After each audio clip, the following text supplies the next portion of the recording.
Hey Teletizens, kembali lagi bersama saya Aji Gautama Putra dan ini adalah mata kuliah Sistem Keamanan Cerdas.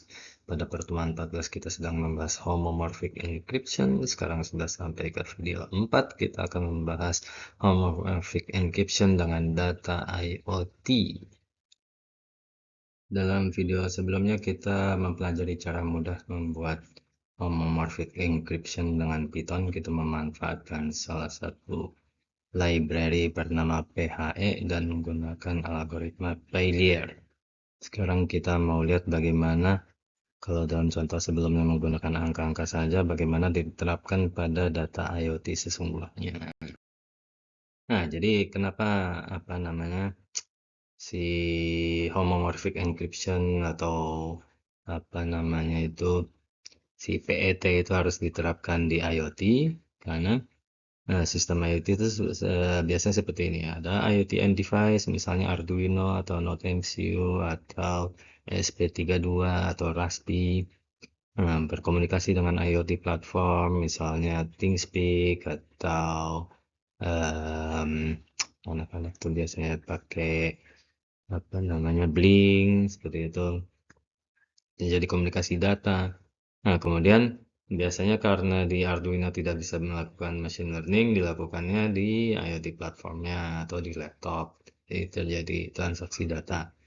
Nah, ketika di IoT end device melakukan sensing data, kemudian data yang disensing adalah PII yang seperti kita sudah bahas sebelumnya, maka PII ini akan melalui cloud untuk ke IoT platform, dan ketika sudah melalui cloud untuk ke IoT platform, maka ada risiko beberapa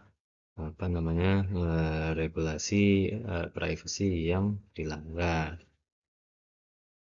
Nah, solusi dari itu adalah setelah disensing dan sebelum dikirim, maka ada satu proses lagi yaitu homomorphic encryption, disingkat HE di sini.